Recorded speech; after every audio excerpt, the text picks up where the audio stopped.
രാജവരം എന്ന ഗ്രാമത്തിൽ കയ്യയും ലക്ഷ്മിയും എന്ന ദമ്പതികൾ താമസിച്ചിരുന്നു. അവർക്കു 2 മക്കളുണ്ടായിരുന്നു, മകൻ മനോജ്, മകൾ രേണുക. എന്നാൽ രേണുക കൂടുതൽ സമയം തന്റെ മാമനായ മഹേന്ദ്രനോടും മാമിയമ്മയായ ജ്യോതിയോടും കൂടെ ചെലവഴിക്കുമായിരുന്നു. അവൾ വേനൽക്കാല അവധികൾ അവിടെ തന്നെയായിരിക്കും ചെലവഴിക്കുക. കനകയ്യ ഒരു വാഴപ്പഴ വ്യാപാരിയായിരുന്നു. ആ വ്യാപാരം നല്ല ലാഭം കൊണ്ടുവരികയായിരുന്നു. പക്ഷേ കനകയ്യ അതിൽ കൂടുതലും കുടിച്ച് കുറച്ചു പണം തന്റെ മക്കൾക്ക് കൊടുക്കുമായിരുന്നു. കനകയ്യയുടെ ഭാര്യ ലക്ഷ്മി വളരെ നിരപരാധിയും മന്ദബുദ്ധിയുമുള്ളവളായിരുന്നു. പുറത്തു എവിടെയും ജോലി ചെയ്തിരുന്നില്ല. വീട്ടിൽ ലക്ഷ്മിയുടെ അമ്മ കുട്ടികളെ നോക്കിക്കൊണ്ടിരിക്കും. അവൾ ഒരു വയോധികയായിരുന്നു. ഇനി മനോജിന്റെ കാര്യത്തിൽ വരുമ്പോൾ മനോജിന് തന്റെ സഹോദരിയോടുള്ള സ്നേഹം അത്രയേറെ ആയിരുന്നു. രേണുകയെ വിട്ട് ഒരിക്കലും ഇരിക്കില്ല. ഇങ്ങനെ ഇരിക്കുമ്പോൾ ഒരു ദിവസം രാഖി പർവം വരുന്നു. ഏയ് അണ്ണ, വേഗം പോയി കുളിച്ചോണം. ഇന്ന് രാഖി പർവം, ഞാൻ നിനക്ക് രാഖി കെട്ടണം. അതുപോലെ ചേച്ചി, ഞാൻ ഇങ്ങനെ പോയി അങ്ങനെ വരാം. മനോജ് കുളിക്കാനായി പോകുന്നു. രേണുക അവരുടെ അമ്മ ലക്ഷ്മിക്ക് പർവ്വദിനം ആണെന്നു പറഞ്ഞ് സാരി ധരിപ്പിക്കുന്നു. രേണുക ആരെയും ലക്ഷ്മിയേക്കാൾ കുറവായി കാണുന്നില്ല. അവർക്കുള്ളതിൽ തന്നെ സന്തോഷിക്കുന്നു. ഇതുവരെ മനോജ് കുളിച്ചു വരുന്നു. അണ്ണൻ ഇവിടെ ഇരിക്കൂ, ഞാൻ പോയി ഭക്ഷണം കൊണ്ടുവരാം. രേണുക പോയി മിഠായി കൊണ്ടുവന്ന് മനോജിന് ബോട്ട് വെച്ച് ഹാരതി ചെയ്യുന്നു. അതിനുശേഷം രാഖിക്കെത്തി അണ്ണന്റെ വായി മധുരിപ്പിക്കുന്നു. രവി, മനോജ്, ഇതാ ഈ പണം എടുത്ത് സഹോദരിയുടെ കയ്യിൽ വെച്ച് കാൽ തൊടുക. അങ്ങനെ തന്നെ അച്ഛനും. അങ്ങനെ പറഞ്ഞ് മനോജ് പണം എടുത്ത് കനകയെ പറഞ്ഞതുപോലെ രേണുകയ്ക്ക് പണം നൽകി കാൽ തൊടുന്നു. ആ ദിവസം സന്തോഷത്തോടെ കടന്നുപോകുന്നു. ഇങ്ങനെ ഓരോ വർഷവും രേണുക തന്റെ അണ്ണന് രാഖി കെട്ടുമായിരുന്നു. അതുപോലെ മനോജ് തന്റെ സഹോദരിക്ക് യാതൊരു കഷ്ടവും ഉണ്ടാകാതിരിക്കാൻ നോക്കുമായിരുന്നു. ഒരു ദിവസം ദിവസങ്ങൾ കടന്നുപോയി. അമ്മയും അച്ഛനും നിലയിൽ ഇല്ലാത്തതിനാൽ ഞാൻ എന്റെ സഹോദരിക്ക് വിവാഹത്തിന് ഒരു നല്ല ആളിന്റെ കയ്യിൽ ഏൽപ്പിക്കണം. ബാല്യകാലം മുതൽ ഞങ്ങളുടെ സഹോദരിയെ ഞങ്ങളുടെ അമ്മാവിയുടെയും മകനുമായി വിവാഹം കഴിക്കണമെന്ന് ആഗ്രഹിച്ച കാര്യമാണ്. അത് അവരോടും ചോദിച്ചു നോക്കാം എന്ന് കരുതി മനോജ് അമ്മാവിയമ്മയുടെ വീട്ടിലേക്ക് പോകുന്നു. അവിടെ തന്റെ അമ്മാവിയമ്മയുമായി സംസാരിക്കുന്നു. അവസാനം അവരെ സമ്മതിപ്പിച്ച് ഇരുവരുടെയും വിവാഹം നിശ്ചയിക്കുന്നു. പക്ഷേ അമ്മാവിയമ്മയ്ക്ക് വിവാഹം ഒരുപോലും ഇഷ്ടമല്ല. ഇവിടെ വന്ന പ്രശ്നം എന്തെന്നാൽ മനോജിന്റെ മാമൻ രമണയ്ക്ക് രേണുകയെ വളരെ ഇഷ്ടമാണ്. തന്റെ സമ്മതം കൊണ്ട് മാത്രമാണ് വിവാഹത്തിന് സമ്മതിക്കുന്നത്. പക്ഷേ അമ്മാവിയമ്മ ഒരു വ്യവസ്ഥയിൽ സമ്മതിക്കുന്നു. അവരുടെ വിവാഹത്തിനുള്ള എല്ലാ ചെലവും താനാണ് വഹിക്കേണ്ടത്. അവർക്ക് കൂടുതൽ സമയം കളയാതെ ഉടൻ തന്നെ വിവാഹം നടത്തണമെന്ന് പറയുന്നു. ആദ്യം മനോജ് ആശങ്കപ്പെടുന്നുവെങ്കിലും തന്റെ സഹോദരിയോടുള്ള സ്നേഹത്തോടെ സമ്മതിക്കുന്നു. ഇതിനിടയിൽ തന്റെ അമ്മാവന്റെ വീട്ടിൽ ഉള്ള രേണുകയ്ക്ക് വാർത്ത ലഭിക്കുന്നു. എന്നാൽ തന്റെ വിവാഹം സംബന്ധിച്ച കാര്യമാണെന്ന് അറിയാതെ രേണുക തന്റെ സഹോദരൻ തന്നെ എന്തിനാണ് വിളിച്ചതെന്ന് ചിന്തിച്ച് ഒരിടത്ത് ഇരിക്കുന്നു. അങ്ങനെ കുറച്ച് സമയം കഴിഞ്ഞ് രേണുകയുടെ അമ്മാവിയമ്മയായ ജ്യോതി എത്തുന്നു. നീ ഇവിടെ കളി കളിക്കുകയാണ്. നിന്റെ സഹോദരനെ കൂട്ടിക്കൊണ്ടുവരാൻ പറഞ്ഞു. നമുക്ക് പോകണം, എന്തായാലും ഞാൻ ഇപ്പോൾ വരാം എന്ന് പറഞ്ഞ് ജ്യോതി രേണുകയെ തന്റെ വീട്ടിലേക്ക് കൊണ്ടുപോയി. വീട്ടിലെത്തിയ ശേഷം ജ്യോതി രേണുകയെ സജ്ജമാക്കാൻ തുടങ്ങുന്നു. എന്താണ് എന്നെ സജ്ജമാക്കുന്നത്? സഹോദരൻ എവിടെയാണ്? നിന്റെ സഹോദരൻ നിനക്കായി മീരാ ഭാവിയുമായി വിവാഹം നിശ്ചയിച്ചു. നിനക്ക് വിവാഹം നടത്താൻ 2 ദിവസം മാത്രമേ ഉള്ളൂ. നമുക്ക് കൂടുതൽ സമയമില്ല. അങ്ങനെ പറഞ്ഞപ്പോൾ രേണുകയ്ക്ക് തന്റെ ഭാവയെ ഇഷ്ടമുണ്ടെങ്കിലും കുറച്ച് ഭയമുണ്ട്. അങ്ങനെ ഒരു ദിവസം രേണുകയും രമണനും വിവാഹിതരാകുന്നു. മനോജ് ഉള്ളതിൽ തന്നെ തന്റെ സഹോദരിയുടെ വിവാഹം ഭംഗിയായി നടത്തുന്നു. ഇനി ഉത്തരവാദിത്വം തീർന്നുവെന്ന് സന്തോഷിക്കുന്നു. ഇനി രേണുക തന്റെ ഭർത്താവിന്റെ വീട്ടിൽ വിവാഹത്തിനു ശേഷം ബുദ്ധിമുട്ടുകൾ അനുഭവിക്കുന്നു. രമണൻ രേണുകയെ വിവാഹം കഴിക്കുമെന്ന് ഉറപ്പു പിടിച്ചതിനാൽ രമന്റെ അമ്മ ശ്യാമയ്ക്ക് ഇഷ്ടമില്ലെങ്കിലും വിവാഹത്തിന് സമ്മതിക്കുന്നു. കൂടാതെ രേണുക കന്യാശുൽക്കം കുറവായിട്ടാണ് കൊണ്ടുവന്നെന്ന് ശ്യാമയ്ക്ക് ദുഃഖമുണ്ട്. ഇനി എന്ത് ചെയ്യാനാകില്ലാത്ത രേണുക എല്ലാവരുടെയും വാക്കുകൾ സഹിക്കുന്നു. അവരുടെ കോപം സഹിച്ച് ഒരു പെൺകുഞ്ഞിനെ ജനിപ്പിക്കുന്നു. വീട്ടിൽ ആദ്യമായി ജനിച്ച കുട്ടിയെ വീട്ടിലെ എല്ലാവരും വളരെ നന്നായി നോക്കുന്നു. പക്ഷേ രേണുകയെ മാത്രം ദുഃഖിപ്പിക്കുകയായിരുന്നു. അങ്ങനെ ഒരു ദിവസം മനോജ് രേണുക എങ്ങനെയുണ്ടെന്ന് കാണാൻ വരുന്നു. വീട്ടിലെ എല്ലാവരും ജോലിക്ക് പോകുന്നു. സുഖമാണോ സഹോദരി? അത് കേൾക്കുമ്പോൾ രേണുക കണ്ണുനീർ പൊഴിക്കുന്നു. എന്താണ് അണ്ണ, നിനക്ക് അറിയില്ലേ? ഇവിടെ എന്നെ വളരെ വേദനിപ്പിക്കുന്നു. ഞാൻ ഇവിടെ തുടരാൻ ആഗ്രഹിക്കുന്നില്ല. എന്നെയും നിനക്കൊപ്പം കൊണ്ടുപോകൂ അണ്ണ. ഭർത്താവായ ഇദ്ദേഹം എന്നെ നോക്കിക്കൊള്ളുമെന്ന് കരുതിയാൽ അതിനേക്കാൾ കൂടുതൽ ഇദ്ദേഹം കുടിക്കുന്നു. വീട്ടിൽ ചെറിയ കുട്ടി കിട്ടിയെന്ന് പാൻ വെച്ചാൽ ഞാൻ വീട്ടിൽ ഇരുന്ന് സുഖങ്ങൾ അനുഭവിക്കുന്നുവെന്ന് കുത്തി പറയുന്നു. അണ്ണ, ഞാൻ ഗർഭിണിയായിരിക്കുമ്പോൾ ഛർദി വരുമ്പോൾ ഭക്ഷിക്കുന്നതിനേക്കാൾ കൂടുതൽ കഴിച്ച് ഛർദി വരുന്നു എന്ന് പരിഹസിക്കുമായിരുന്നു അണ്ണ. ഇനി ഞാൻ ഇവിടെ തുടരാൻ കഴിയില്ല അണ്ണ. എന്നെയും എൻ്റെ മകളെയും നിനക്കൊപ്പം കൊണ്ടുപോകൂ എന്ന് പറഞ്ഞ് രേണുക കരയുന്നു. സഹോദരി, 7 വരെ ഇങ്ങനെ പ്രശ്നങ്ങൾ ഉണ്ടാക്കി ഭർത്താവിൻ്റെ വീട്ടിൽ നിന്ന് വരുന്നത് നല്ല രീതിയല്ല. എത്ര പ്രശ്നങ്ങൾ വന്നാലും പിറന്ന വീട്ടിൻ്റെ മാനവും ഭർത്താവിൻ്റെ വീട്ടിൻ്റെ മാനവും നിലനിർത്തണം. സഹോദരി, സന്തോഷമോ വേദനയോ ഏതായാലും കുറച്ചു ദിവസങ്ങൾ മാത്രമേ എല്ലാം കൃത്യമായി ഇരിക്കൂ. അതുപോലെ നീയും പൊരുത്തപ്പെടണം അമ്മ. അത്രയേ ഉള്ളൂ. നീ എന്തെങ്കിലും വേദനിക്കേണ്ട. സാഹചര്യങ്ങൾ വളരെ മോശമായാൽ ഞാൻ നിനക്കൊപ്പം നിൽക്കും അമ്മ. അങ്ങനെ മനോജ് ധൈര്യം നൽകുന്നു. അതുപോലെ തന്നെ അവളുടെ വേണ്ടി കൊണ്ടുവന്ന പഴങ്ങളും സ്നാക്കുകളും നൽകുന്നു. ഇനി ഞാൻ പോകുന്നു ചേച്ചി. ഇതാ എൻ്റെ മരുമകൾക്കായി വസ്ത്രങ്ങൾ വാങ്ങി. അതുപോലെ നിനക്കായി പഴങ്ങളും ഉണ്ട്. ഇനി ഞാൻ പോകുന്നു. കൂടാതെ അണ്ണൻ ജാഗ്രത. അങ്ങനെ ആ ദിവസം അവസാനിക്കുന്നു. അങ്ങനെ ക്രമീകരിച്ചുകൊണ്ട് 1 വർഷം കടന്നു പോകുന്നു. രേണുക മറ്റൊരു പെൺകുഞ്ഞിന് ജന്മം നൽകുന്നു. രണ്ടാമതും പെൺകുഞ്ഞ് പിറന്നതോടെ രേണുകയെ അവരുടെ അമ്മായിയമ്മ ഇങ്ങനെ: എന്തോ നഷ്ടപ്പെടും, നമ്മുടെ വീട്ടിൽ ഒരു വാരസൻ ഉണ്ടാകുമെന്ന് കരുതിയപ്പോൾ ഇങ്ങനെ പെൺകുട്ടികൾക്ക് ശേഷം പെൺകുട്ടികളെ കണ്ടു 4-ൽ ഉള്ളവയെ. ദൈവം നൽകിയതിന് ഞാൻ ചെയ്യുന്നത് തായെ, എന്റെ കൈകളിൽ ഒന്നും ഇല്ലല്ലോ. അവയെ നീ നഷ്ടങ്ങളുമായി ചേർത്ത് എന്തോ ഒരാൾ ഉപയോഗിച്ചു എന്ന് ഈ വിവാഹം നടക്കാൻ അനുവദിച്ചു. പക്ഷേ നമ്മുടെ മകനിക്കായി വലിയ വലിയ ബന്ധങ്ങൾ വന്നിരുന്നു. പക്ഷേ എന്ത് ലാഭം, ആ ആളിനെയാണ് പിടിച്ചുയിരിക്കുന്നത്. ഇനി എന്ത് ചെയ്യും? അനുഭവിക്കുന്നു. ആശുപത്രി കാണാതെ കിടക്കയിൽ കിടക്കുന്ന രേണുകയോട് ഇഷ്ടം പോലെ അരി ചെയ്ത് അവിടെ നിന്ന് കോപത്തോടെ പോകുന്നു. അങ്ങനെ ചില ദിവസങ്ങൾ കടന്നു പോകുന്നു. ദിവസേന തന്റെ അമ്മാവിയുമായി രേണുകയ്ക്ക് വളരെ ബുദ്ധിമുട്ടായി മാറുന്നു. തന്റെ ദുഃഖങ്ങൾ ഭർത്താവിനോട് പറഞ്ഞാലോ എന്ന് കരുതുമ്പോൾ ഭർത്താവ് ദിവസവും മദ്യപിച്ചു വരുന്നു. രേണുക എന്ത് പറഞ്ഞാലും കേൾക്കാറില്ല. പിന്നെ അവസാനം എന്ത് ചെയ്യണമെന്ന് മനസ്സിലാകാതെ രേണുകയ്ക്ക് ഒരു ഉപായം തോന്നി. ആ ഗ്രാമത്തിൽ താമസിച്ചാൽ തന്റെ ഭർത്താവ് പ്രയോജനപ്പെടുമെന്ന് മനസ്സിലാക്കിയ രേണുക ജീവിതോപാധി വേണ്ടി പട്ടണത്തിലേക്ക് പോകുന്നു. പട്ടണത്തിൽ അവരുടെ ജീവിതം അത്ര നല്ലതല്ലെങ്കിലും രമണൻ മദ്യപാനം കുറച്ച് കുറയ്ക്കുന്നു. അത് ശ്രദ്ധിച്ച രേണുക വളരെ സന്തോഷിക്കുന്നു. ചില ദിവസങ്ങൾക്ക് ശേഷം മനോജിന് വിവാഹം നിശ്ചയമാവുന്നു. രേണുകയും രമണനും പട്ടണത്തിൽ നിന്ന് ഗ്രാമത്തിലേക്ക് പോകുന്നു. വിവാഹം നിശ്ചയത്തിൽ മനോജ് സ്വാതിയെ കാണാൻ ലജ്ജിക്കുന്നു. പക്ഷേ മനോജിന് സ്വാതിയെ കണ്ടപ്പോൾ തന്നെ ഇഷ്ടമാവുന്നു. വിവാഹം കഴിക്കേണ്ടി വന്നാൽ അവളെ വിവാഹം കഴിക്കുമെന്ന് ഉറപ്പിക്കുന്നു. രവി, മനോജ്, നീ ആ പെൺകുട്ടിയെ വിവാഹം കഴിക്കുമെന്ന് പറയുന്നുവോ?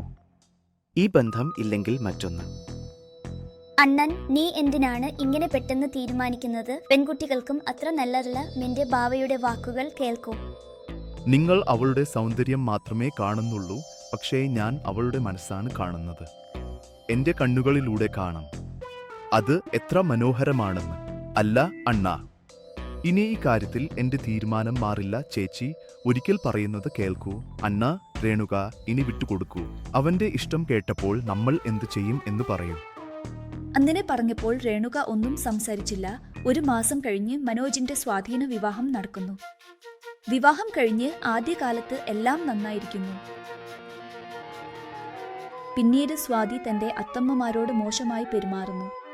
സ്വാതി, ഞാൻ ജോലിക്ക് പോകണം. എനിക്ക് കുളിക്കാൻ ചൂടുവെള്ളം വെക്കൂ അമ്മ. എന്താ, ഞാൻ വെക്കണോ? നിങ്ങൾ വെക്കാൻ കൈവൽ ഇല്ലേ? വീട്ടിൽ രാവിലെ പോകുന്നു, പിന്നെ രാത്രി തിരികെ വരുന്നു. ചീച്ചി, ഇതിന്റെ ഭാര്യ ഒരു പിച്ചി. എപ്പോഴും എന്തു ചെയ്യും എന്ന് അവൾക്ക് തന്നെ മനസ്സിലാകുന്നില്ല. എന്തിനാണ് സംസാരിക്കുന്നത്? ഞാൻ സമ്പാദിച്ചതിൽ നിന്നാണ് ഞാൻ ഉപയോഗിക്കുന്നത്. ഓരോ ചെറിയ കാര്യത്തിനും കലഹങ്ങൾ ഉണ്ടാക്കാൻ നോക്കരുത്. ഓഹോ, അതായത് ഇപ്പോൾ ഞാൻ വെക്കുന്നു എന്ന് പറയുകയാണോ?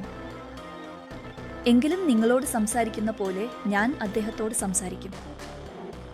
അങ്ങനെ ചില ദിവസങ്ങൾ കടന്നുപോകും. സ്വാതി തന്റെ അത്തമ്മമാരുമായി ഓരോ ചെറിയ കാര്യത്തിനും കലഹിക്കുമായിരുന്നു. ആ ദിവസം രാത്രി മനോജ് ജോലിയിൽ ആയതിനാൽ വീട്ടിലേക്ക് വൈകി വരും. ഇന്ന് ജോലിയിൽ വളരെ ക്ഷീണിച്ചു. കുറച്ച് ചൂടുവെള്ളത്തിൽ കുളിച്ചാൽ നല്ലതായിരിക്കും. സ്വാതി, പോയി ചൂടാക്കൂ. എന്താണ് നിന്റെ കണ്ണിൽ ഞാൻ മാത്രം കാണുന്നത്? നിങ്ങളുടെ അമ്മ പക്കലാണ്. അവളോട് പറയൂ, എങ്ങനെയോ ദിവസമൊക്കെ കളിച്ച പിച്ചിയുമായി നാട്ടിൽ തിരിഞ്ഞുവരും.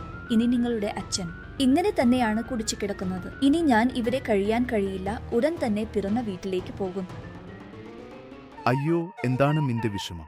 ചൂടുവെള്ളം ഒഴിക്കൂ എന്ന് പറഞ്ഞതിന് ഇത്രയും പ്രശ്നമുണ്ടാക്കണോ? ഞാൻ തണുത്ത വെള്ളത്തിൽ കുളിക്കും. ഇതാ, ഈ സാരി അകത്ത് വയ്ക്കൂ. ഈ സാരി എത്ര നല്ലതാണ്. എന്റെക്കായി എടുത്തതാണോ? വളരെ നന്ദി. അത് എന്റെ സഹോദരിക്കായി എടുത്തതാണ്. നാളെ രാഖി പർവം അല്ലേ? നമ്മുടെ വീട്ടിലേക്ക് വരുമെന്ന് മനോജ് പറഞ്ഞപ്പോൾ സ്വാതി ഒരിക്കലും സഹിച്ചില്ല. എന്താണ് നിങ്ങളുടെ സഹോദരിക്ക്? ഹാ, നിങ്ങൾക്കും നിങ്ങളുടെ അണ്ണനും രാഖി കെട്ടിയല്ലോ. പോകൂ പിന്നെ. എയ്യോ എന്ന് സ്വാതി മുഖം തിരിച്ചുപോയി. അടുത്ത ദിവസം രാഖി. എല്ലാവരും രാവിലെ എഴുന്നേറ്റ് എല്ലാ ജോലികളും തീർത്ത് രേണുകയെ കാത്തിരിക്കുന്നു. ഈ സമയത്തേക്ക് സഹോദരി വീട്ടിലെത്തേണ്ടതായിരുന്നു. പക്ഷേ ഇനിയും വന്നിട്ടില്ലല്ലോ. മനോജ്, എന്താണ് സംഭവിച്ചത്? കാൽ കത്തിയ പൂച്ച പോലെ ഇങ്ങും അങ്ങും നടക്കുന്നു. അതൊന്നുമല്ല സഹോദരി, ഇനിയും വന്നിട്ടില്ലല്ലോ. ഇതിനൊക്കെ എത്ര ഭയപ്പെടുന്നു. എവിടെയെങ്കിലും വൈകിയിരിക്കാം. കുറച്ച് സമയത്തിനുള്ളിൽ വരും. ഭയപ്പെടാതെ ഇരിക്കുക. സഹോദരി വരുന്നതുവരെ എന്റെ മനസ്സ് ശാന്തമാകില്ല. ആഹാ, സഹോദരിയോട് എത്ര സ്നേഹമാണല്ലോ. സഹോദരിയെ എപ്പോഴും ഇങ്ങനെ ശ്രദ്ധയോടെ നോക്കിക്കൊള്ളൂ. സഹോദരിക്കായി എത്രയും അധികം ആശങ്ക വേണ്ട. അവൾ ഇപ്പോൾ അല്ലെങ്കിൽ കുറച്ചു സമയത്തിനു ശേഷം വരും. ഇന്നത്തെ ദിവസം മുഴുവൻ വരാതിരിക്കുമോ എന്ത്? അമ്മ, സ്വാതിയുടെ വായ കുറച്ച് നിയന്ത്രണത്തിൽ വെക്കുന്നത് നല്ലത്. ഞാൻ നിനക്ക് അടിമയല്ല. നിങ്ങൾ ഇരിക്കൂ എന്ന് പറഞ്ഞാൽ ഇരിക്കണം. കുറച്ച് നിയന്ത്രണത്തിൽ ഇരിക്കാൻ ചീച്ചി. എല്ലാം നമ്മുടെ വിധി. ഈ ആളെ വീട്ടിലേക്ക് കൊണ്ടുവന്ന ദിവസം മുതൽ പ്രശ്നങ്ങൾ മാത്രമേ ഉണ്ടായിട്ടുള്ളൂ. സന്തോഷം ഇല്ലാതായി. അയ്യോ അച്ഛാ, നിന്റെ തർക്കം. രാത്രി എന്താണ്? നിന്റെ ഭാര്യ തന്നെയല്ലേ ആദ്യം തർക്കത്തിന് തുടക്കം കുറിച്ചത്. സ്വാതിയുടെ വായി പറഞ്ഞ കാര്യങ്ങൾ മതി. ഇനി പോയി പറയുന്നു. കാരണം എല്ലാവരും എന്നെ തന്നെയാണ് കുറ്റപ്പെടുത്തുന്നത്. സ്വാതി കോപത്തോടെ വീട്ടിലേക്ക് പോകുന്നു. മറുവശത്ത് നിന്ന് രേണുക വരുന്നു. അവളെ കണ്ടപ്പോൾ എല്ലാവരും സന്തോഷിക്കുന്നു. രേണുക, എന്താണ് നീ ഇത്ര വൈകി വന്നത്? എന്തെങ്കിലും? അണ്ണൻ എന്തുകൊണ്ട് ഇത്ര ആശങ്കപ്പെടുന്നു? ഈ ഉത്സവം ആഘോഷത്തിൽ വരില്ലെന്ന് പറഞ്ഞപ്പോൾ നിങ്ങളുടെ അണ്ണൻ ആശങ്കപ്പെടുകയാണ്. കാൽ കത്തിയ പൂച്ച പോലെ ചുറ്റിക്കറങ്ങുകയാണ്. എന്താണ് അച്ഛൻ പറഞ്ഞത്? ശരിയാണ് അണ്ണ. അതെ സഹോദരി, നിങ്ങളുടെ വീട്ടിൽ ആരെങ്കിലും നിന്നോട് എന്തെങ്കിലും പറഞ്ഞോ എന്ന് ഞാൻ ആശങ്കപ്പെട്ടു. സഹോദരി, ഞാൻ ആരെയെങ്കിലും വിളിക്കുമ്പോൾ എനിക്ക് രാഖി കെട്ടുക, അതുപോലെ അണ്ണൻ എന്ന് പറഞ്ഞ് മനോജ് സ്വാതിയെ വിളിക്കുന്നു. സ്വാതി, സ്വാതി, ഇങ്ങനെ പുറത്തേക്ക് വരാമോ? നോക്കൂ, സഹോദരി വന്നിരിക്കുന്നു. അകത്ത് നിന്ന് എല്ലാം കേട്ട സ്വാതി തന്റെ മനസ്സിൽ ഇങ്ങനെ ചിന്തിക്കുന്നു. ഇവൾ ഇത്രയും വേഗം വന്നോ? ഇനി വരില്ലെന്ന് കരുതിയിരുന്നു.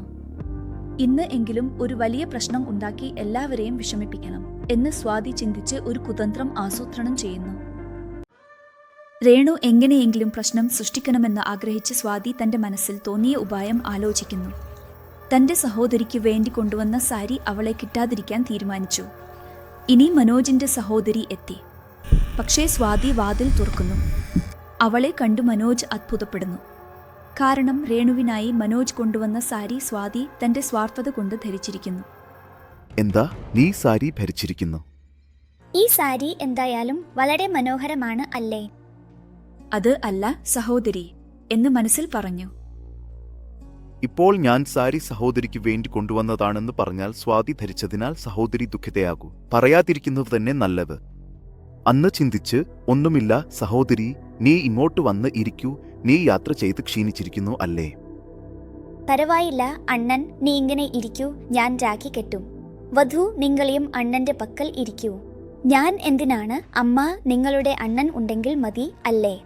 നിങ്ങളുടെ അണ്ണൻ കെട്ടാൻ മതി. സഹോദരി എപ്പോഴും അങ്ങനെ തന്നെയായിരിക്കും. അവളുടെ കാര്യം അറിയാം അല്ലേ? നീ കെട്ടു രേണുക. അണ്ണൻ വളരെ സന്തോഷത്തോടെ രാഖി കെട്ടും.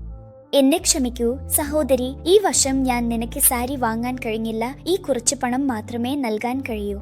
അതൊന്നും പരവായില്ല അണ്ണൻ, ഞാൻ സാരിയുടെ പണം പ്രതീക്ഷിച്ചു വന്നല്ല. ഇന്ന് രാഖി പർവമാണ്. എനിക്ക് ഉള്ളത് നീയല്ലേ അണ്ണൻ. നമ്മുടെ ബന്ധം എപ്പോഴും ഇങ്ങനെ തന്നെ ഇരിക്കണമെന്ന് ആഗ്രഹിച്ച് സന്തോഷത്തോടെ രാഖി കെട്ടുന്നു. ഈ പണം വേണ്ട അണ്ണൻ, നിന്റെ പക്കൽ തന്നെ വെച്ചോളൂ. ചെലവുകൾക്ക് ഉപകാരപ്പെടും. ഇനി ഞാൻ വീട്ടിലേക്ക് പോകുന്നു അണ്ണൻ. എന്താണ് സഹോദരി ഇപ്പോ തന്നെ പോകുന്നു? കുറച്ചു നേരം കാത്തിരിക്കുക, ദിനേശ് പോകട്ടെ, പിന്നെ സ്വാതി കുളിർക്കാം. ഹാ, പോകൂ പോകൂ, വീണ്ടും വൈകും. സ്വാതി, നീ വായ അടച്ചിരിക്കുന്നു. ഞാൻ എന്തിന് വായ അടച്ചിരിക്കണം? അവളെ പരിഹസിച്ച് സഹോദരി പറയുന്നു. അവളുടെ വാക്കുകൾ ഒന്നും ശ്രദ്ധിക്കരുത്. വീട്ടിലേക്ക് വരൂ, അവൾ പോകട്ടെ, പ്രശ്നമില്ല. അണ്ണൻ വീണ്ടും വൈകിയാൽ വീട്ടിൽ അമ്മാവി അവർ ശപിക്കും, പ്രശ്നമില്ല. ഞാൻ ബസ് സ്റ്റാൻഡിൽ വരെ ഇറങ്ങാം. അവൻ ശരി അയ്യാ എന്ന് പറഞ്ഞ് മനോജ് രേണുകയെ ബസ് സ്റ്റാൻഡിൽ വരെ കൊണ്ടുപോകുന്നു. എന്നെ ക്ഷമിക്കൂ സഹോദരി, എന്റെ കാരണം നീ വിഷമിക്കേണ്ടി വന്നു. എനിക്ക് വിഷമമൊന്നുമില്ല അന്ന, നീയും വധുവും സന്തോഷത്തോടെ ഇരിക്കുന്നു, അത് മതി. അമ്മയെയും അച്ഛനെയും നന്നായി നോക്കിക്കോ. എന്തോ സഹോദരി, നിന്റെ വധുവിൻ നമ്മുടെ അമ്മയെയും അച്ഛനെയും കുറിച്ച് ഒന്നും തോന്നുന്നില്ല. അവൾ വേറെ താമസിക്കണമെന്ന് ആഗ്രഹിക്കുന്നു, എന്നെ പിഴുതെറിയുന്നു. അയ്യോ അതെ, അങ്ങനെ അണ്ണ. എന്തോ സഹോദരി, മനസ്സിലാകുന്നില്ല, ബോധിപ്പിക്കണം. ഇനി നീ പോകൂ. ശരി അന്ന, നീ ശ്രദ്ധിക്കണം എന്ന് പറഞ്ഞ് രേണുക ബസ്സിലേക്ക് പോകുന്നു. ഇനി മനോജ് വീട്ടിലേക്ക് പോകുന്നു. കോപത്തോടെ സ്വാതിയെ, സ്വാതി, നിനക്ക് ഇത്രയും ഉണ്ടെന്ന് ഒരിക്കലും കരുതിയില്ല. എന്റെ സഹോദരിക്ക് വേണ്ടി വളരെ സ്നേഹത്തോടെ വാങ്ങിയ സാരി ധരിച്ച് നീ എന്നെയും എന്റെ സഹോദരിയെയും വേദനിപ്പിച്ചു. ഞാൻ നിങ്ങളുടെ സഹോദരിയെ വേദനിപ്പിച്ചിട്ടില്ല. എനിക്ക് ആ സാരി വളരെ ഇഷ്ടമായി.